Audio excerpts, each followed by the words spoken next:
सरकारलाई विवादित केसहरू हेर्ने अधिकार दिएको छ। त्यो विवादित केसहरू हेर्ने सन्दर्भमा पनि दुई पक्षका वादी प्रतिवादी अथवा पक्ष विपक्ष भन्ने पक्ष विपक्ष हुनुहुन्छ। पक्ष विपक्षले जसले हार्यो त्यो त अदालत जान पाइने नै भइहाल्यो, त्यसमा त दुई मते भएन। चित्त नबुझ्ने व्यक्ति अदालत जानु नै पर्ने कन्डिसनै हुन्छ, जसलाई चित्त बुझ्दैन उहाँहरू जानुहुन्छ।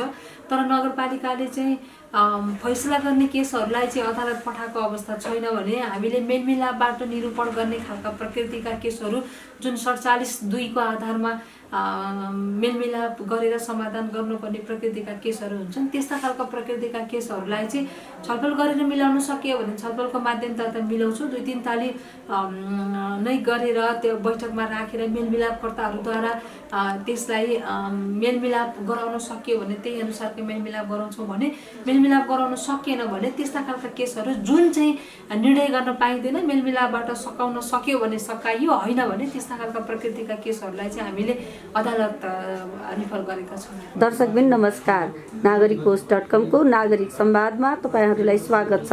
आज हामी तारकेश्वर नगरपालिकाको नगर उपप्रमुखसँग केही कुराकानीहरू गर्ने क्रममा छौँ। आउनुहोस् उहाँलाई हामी स्वागत गरौँ। उहाँ हुनुहुन्छ भवानी डोटेल। सर्वप्रथम धन्यवाद नागरिक.com लाई।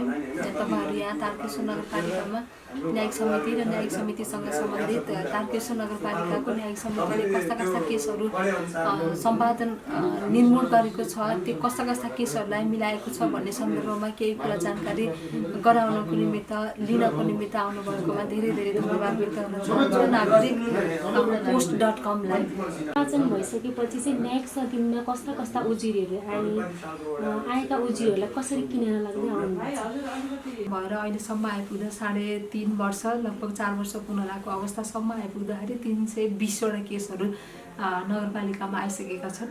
यो 320वटा केसहरूमा चाहिँ धेरै प्रकृतिका केसहरू छन्। यसभित्र यी प्रकृतिका केसहरूमा थुप्रै केसहरू धेरै जसो विवादित केसहरूमा चाहिँ सिमाना विवाद जग्गा विवादका केसहरू छन् भने अन्य कुराहरूमा श्रीमान श्रीमतीका विवादका कुराहरू, माना चामलका कुराहरू, ज्येष्ठ नागरिकका कुराहरू, ज्येष्ठ नागरिकसँग सम्बन्धितका कुराहरू, बालबालिकासँग सम्बन्धित कुराहरू, अपाङ्गता भएका व्यक्तिहरूसँग सम्बन्धित कुराहरू, जहाँ विभिन्न खालका प्रकृतिका केसहरू चाहिँ यहाँ आएको अवस्था छ भने मेनली रूपमा विभिन्न जिल्ला अदालतबाट फैसला भएर विभिन्न प्रकारका केसहरू आएको पनि कानुन पक्षमा अदालतै जानुपर्ने अवस्थामा पनि तारकेश्वर नगरपालिकामै कार्यान्वयन गराइदिनु न भनेर आएका केसहरू पनि टन्न मात्रामा छन्। यति नै भन्ने भने यसको बारेमा। सिमाना विवादका भन्नाले कस्ता खालका उजुरीहरू आउँछ सिमाना विवादको चाहिँ? सिमाना विवाद भन्नाले जस्तै ए बी नाम गरेको जग्गा व्यक्तिको जग्गा भयो, एले बीको जग्गा मिचेर 1 इन्च 2 इन्च 1 फुट 2 फुट मिचेर घर बनायो। त्यो घर बनाएको सन्दर्भमा चाहिँ मेरो जग्गा मिच्यो भनेर ए र बीले उजुरी गरेर आउने कन्डिसन चाहिँ हो। सिमाना विवादमा ठ्याक्कै दुईजनाको व्यक्तिको जग्गाको ठ्याक्कै सिमानामै बोर्डरमै घर अथवा संरचना तयार पार्ने, अनि एकले अर्कोलाई जुन पक्षले मिच्यो जस्तो फिल हुन्छ त्यो मिचे जस्तो फिल भएको पक्ष चाहिँ उजुरीको लागि आएको हुन्छ। उजुरीहरूलाई चाहिँ कसरी किनारा लाउँदै आउनु भएको छ आएका उजुरीहरूलाई? तारकेश्वर नगरपालिकामा आएका उजुरीहरूमा चाहिँ किनारा लाउने सन्दर्भमा हामीले 2 किसिमबाट किनारा लाउने गरेका छौँ। जुन किनारामा चाहिँ एक प्रकृतिका मुद्दाहरू निर्णय गर्छौँ भने अर्को प्रकृतिका मुद्दाहरूलाई मेलमिलापको पक्षबाट अगाडि बढाइरहेका छौँ। जस्तै संविधानमा उल्लेख भए अनुसार स्थानीय सरकार सञ्चालन ऐनमा उल्लेख भए अनुसारको नगरपालिकाले 2 किसिमका विवादहरू निरूपण गर्न सक्ने कन्डिसन हुन्छ। एउटा विवादकोमा सम्बन्धित विषयहरूमा चाहिँ निरूपण गर्ने सन्दर्भमा चाहिँ फैसला लेखेर निरूपण गर्छौँ। जुन फैसला लेख्ने सन्दर्भमा चाहिँ जस्तै सामान्य विवादहरू जुनमा चाहिँ घाँस चलनका कुराहरू, माना चामल भर्ने कुराहरू, ज्येष्ठ नागरिकसँग सम्बन्धित कुराहरू, पानी पौवा घाटसँग सम्बन्धित कुराहरू, एउटाको बाली अर्कोले नष्ट पार्यो भन्ने सम्बन्धित कुराहरू, यस्तै यस्तै खालका साना साना केसहरूलाई चाहिँ फैसलाको माध्यमद्वारा समाधान गर्ने गर्छौँ भने अन्य केसहरू जस्तै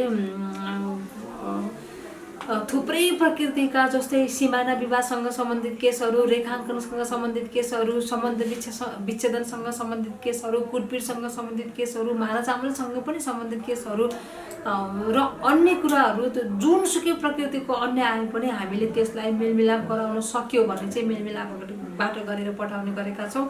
मैले चाहिँ कुन मुद्दा चाहिँ निर्णय गर्ने हो र कुन मुद्दा 47(1) अनुसार अथवा कुन मुद्दा चाहिँ 47(2) अनुसार जाने हो भनेर दुईटालाई ठ्याक्कै दुईटाको क्याटेगोरी नै छुट्याएर निर्णय गर्नेलाई एकातर्फ दर्ता गराएर राख्न लगाएको छु भने अर्को फैसला गर्नेलाई के अरे मेलमिलापमा जानेलाई अर्कोतर्फबाट दर्ता गराएर लिएर जाने प्रक्रियामा हामीले सिस्टमेटिक ढङ्गबाट अगाडि बढाइरहेको अवस्था चाहिँ छ। अहिलेसम्म अदालतमै पठाउनु परेको छ कि छैन मुद्दाहरू? हामीले अदालतमै पठाउनु परेको छ कि छैन भन्ने सन्दर्भमा चाहिँ पठाएको छौँ। अब यो सन्दर्भमा कुरा गर्दाखेरि स्थानीय सरकारलाई विवादित केसहरू हेर्ने अधिकार दिएको छ। त्यो विवादित केसहरू हेर्ने सन्दर्भमा पनि दुई पक्षका वादी प्रतिवादी अथवा पक्ष विपक्ष भन्ने पक्ष विपक्ष हुनुहुन्छ। पक्ष विपक्षले जसले हार्यो त्यो त अदालत जान पाइने नै भइहाल्यो, त्यसमा त दुई मते भएन। चित्त नबुझ्ने व्यक्ति अदालत जानु नै पर्ने कन्डिसनै हुन्छ, जसलाई चित्त बुझ्दैन उहाँहरू जानुहुन्छ। तर नगरपालिकाले चाहिँ फैसला गर्ने केसहरूलाई चाहिँ अदालत पठाएको अवस्था छैन भने हामीले मेलमिलापबाट निरूपण गर्ने खालका प्रकृतिका केसहरू जुन 47(2) को आधारमा मेलमिलाप गरेर समाधान गर्नुपर्ने प्रकृतिका केसहरू हुन्छन्, त्यस्ता खालका प्रकृतिका केसहरूलाई चाहिँ छलफल गरेर मिलाउन सकियो भने छलफलको माध्यमबाट मिलाउँछौँ। 2-3 ताली नै गरेर त्यो बैठकमा राखेर मेलमिलापकर्ताहरूद्वारा त्यसलाई मेलमिलाप गराउन सकियो भने त्यही अनुसारको मेलमिलाप गराउँछौँ भने, मेलमिलाप गराउन सकिएन भने त्यस्ता खालका केसहरू जुन चाहिँ निर्णय गर्न पाइँदैन, मेलमिलापबाट सकाउन सक्यो भने सकाइयो, होइन भने त्यस्ता खालका प्रकृतिका केसहरूलाई चाहिँ हामीले अदालत रिफर गरेका छौँ। अहिलेसम्म न्यायिक समितिमा घरेलु हिंसा र महिला हिंसाका उजुरहरू परेको छ कि छैन? परेका छन्। सिमाना विवाद जतिको धेरै र प्रशस्त मात्रामा जग्गा विवादका, सिमाना विवादका जस्ता चाहिँ परेका छैनन्, किनकि त्यसमा पनि विभिन्न कारणहरू हुन सक्लान्। जस्तै घरेलु हिंसा भन्ने बित्तिकै यहाँ चाहिँ अब पैतृसत्तात्मक परिवार अथवा सामाजिक परिवेश भएको कारणले गर्दा पनि पुरुषहरू खास हामीलाई अन्याय भयो भनेर आउनुभएको एकदमै रियर छ। मैले 2-3 वटा मात्रै दर्ता गराएको छु त्यस्तो खालको केसहरू भने महिला दिदीबहिनीहरू घरेलु हिंसाको लागि आउनुभएको, घरेलु हिंसाको विरुद्धमा आउनुभएको छ। तर जुन सिमाना विवादको जस्तै गरेर प्रशस्त मात्रामा आउनुभएको कन्डिसन छैन। सायद परिवारको डर अथवा सामाजिक परिवेशका डरहरू अथवा उहाँहरूलाई पनि डर लागेको अथवा न्याय पाउन सकिन्छ कि सकिँदैन भन्ने दुविधा अथवा विभिन्न अन्य कारणले गर्दाखेरि अझै पनि घरेलु हिंसामा पीडित हुनुभएको दाजुभाइ तथा दिदीबहिनीहरू त्यस्तो खुलेर धेरै आउनुभएको अवस्था चाहिँ छैन। तर आउनुभएकै छैन भन्दाखेरि आउनुभएको छ, तर एकदमै थोरै मात्रामा आउनुभएको छ।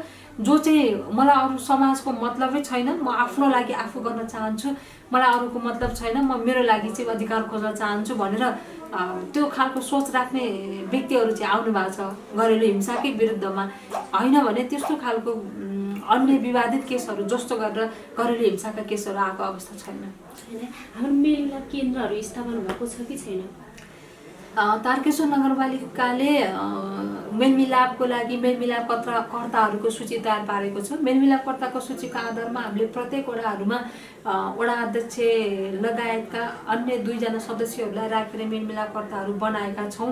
समिति गठन गरेको अवस्था चाहिँ होइन, तर 5जना भयो भने समिति गठन गर्ने भन्ने सोच सुत्दै हामीले 76-77मा अर्को मेलमिलापको तालिम गराएर 5जना बनाउने सोच्दासोच्दै कोभिडको कारणले गर्दा त्यो सम्भव हुन सकेको छैन। तर यसपालि चाहिँ मेलमिलापकर्ताको तालिम गर्नुपर्छ कि भन्ने सोच बनाएका छौँ। त्यति हुँदा पनि अहिले पनि कोभिड निरन्तर गइरहेको प्रक्रिया भएको भएर त्यो कतिको सम्भव छ अब हेर्दै जाउँ। त्यति हुँदाहुँदै पनि मेलमिलापद्वारा नै वडा अध्यक्ष र जो 2जना अन्य व्यक्तिहरू हुनुहुन्छ उहाँहरूले चाहिँ मेलमिलापको तालिम लिनुभएको छ। मेलमिलापकर्ताद्वारा हामीले मेलमिलापका अथवा विवादित समस्याहरूलाई समाधान गर्ने, वडाबाट मिलाउन सक्ने मुद्दाहरूलाई वडाबाटै मिलाइसक्नु भएको छ।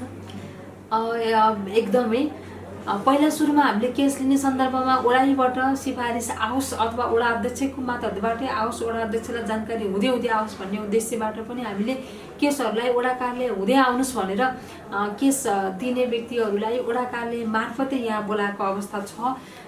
त्यति हुँदाहुँदै पनि कति केसहरू चाहिँ डाइरेक्टली वडा अध्यक्षहरूले नगरपालिका जानुहोस् हामीसँग हामीले भन्दा त्यताबाट गर्दाखेरि तपाईँलाई सजिलो हुन्छ भन्ने खालका कुराहरू गरिदिनु भएको भएर व्यक्तिहरूले सिधै यहाँ आउनुभएको अवस्था नै छ।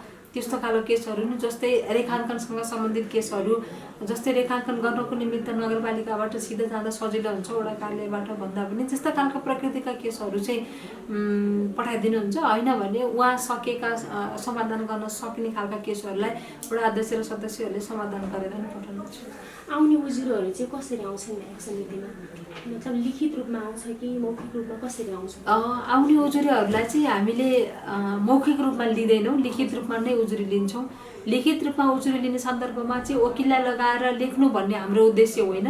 यद्यपि हामी स्थानीय सरकारसँग यहाँ बसेर काम गर्दाखेरि आफ्नो नागरिकहरूलाई सहज होस् भन्ने उद्देश्यबाट हामीले हाम्रा नागरिकहरूको विवाद यही नै स्थानीय सरकारले नै समाधान गर्छ, सकेसम्म गर्छ। उता अदालत जाँदाखेरिको समयको खर्च, समयका कुराहरू आउलान्, खर्चका कुराहरू आउलान्, आर्थिक अवस्थाका कुराहरू आउलान्, वकिल व्यवस्थापनका कुराहरू आउलान्। यी विविध कुराहरू हुने भएको भएर चाहिँ हामीले चाहिँ सामान्यतया यहाँ चाहिँ मैले चाहिँ सामान्य निवेदन मगाउँछु।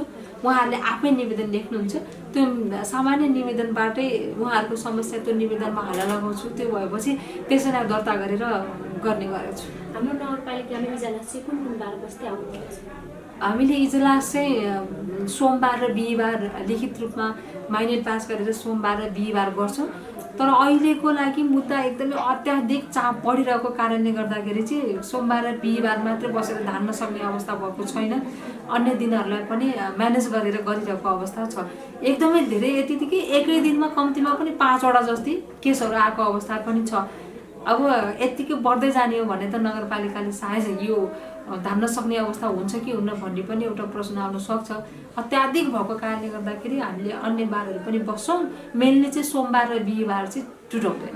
नगरपालिकामा इजलासको लागि समस्या छ कि छैन? इजलास बस्नको लागि इजलास बस्नैकै लागि त समस्या छैन। भौतिक संरचनामा चाहिँ हामीले इजलास कक्ष बनाइसकेका छौँ, बस्नको लागि समस्या हुने भन्ने कुरा त्यो होइन। त्यति हुँदाहुँदै पनि अब नगरपालिकाले न्यायिक समिति अथवा न्यायिक कार्य सम्पादन गर्नको निमित्त हामीले जुन संरचनाबाट सम्पादन गरिरहेका छौँ त्यो संरचना चाहिँ यथेष्ट संरचना होइन। जुन चाहिँ भौतिक संरचना सँगसँगै कर्मचारीका कुराहरू पनि त्यहाँ जोडिन आउँछन् र म आफै पनि त्यहाँ जोडिन आउने भएको कारणले गर्दाखेरि अदालती संरचना अथवा अदालती संरचनामा पनि कर्मचारी प्रशासनिक कुराहरू आउलान्, कार्यान्वयनका कुराहरू आउलान्, दक्षताका कुराहरू पनि त्यहाँ आउलान्। अथवा नागरिकले चाहिँ नगरपालिकामा प्रत्यक्ष रूपमा प्रमुखलाई र उपप्रमुखलाई भेट्दाखेरिका कुराहरूले पनि त्यहाँ चाहिँ थोरै डिटरमाइन गर्लान्। जस्तै व्यक्तिले अदालत गएर न्यायाधीश श्रीमानहरूसँग भेट्दाखेरिको जुन एउटा दूरी हुन्छ त्यस्तो खालको दूरी यहाँ नहुने अवस्था मैले भेटेँ समस्याकै कुरा गर्ने सन्दर्भमा। जस्तै हाम्रै नगरपालिकाको त हो नि, अथवा यसरी गर्दा पनि त हुन्छ नि, थोरै कम्प्रोमाइज गर्दा नि त हुन्छ नि भन्ने खालका कुराहरू पनि थोरै मात्रामा आएको भेटेँ। त्यो हुँदाखेरि चाहिँ समस्या छ, तर समस्या धेरै समस्या छ भन्नुभन्दा पनि समस्याको बिचमा काम गर्न चाहिँ मलाई चाहिँ मजा आएको भएको कारणले गर्दाखेरि त्यो समस्यालाई समस्या नमानिकन कामलाई निरन्तर रूपमा अगाडि बढाइरहेको छु। nagarik.com मलाई तारकेश्वर नगरपालिकाको न्यायिक समितिको सन्दर्भमा केही कुराहरू राख्नलाई अवसर दिनुभएकोमा nagarik.com धेरै धेरै धन्यवाद व्यक्त गर्न चाहन्छु। नमस्कार।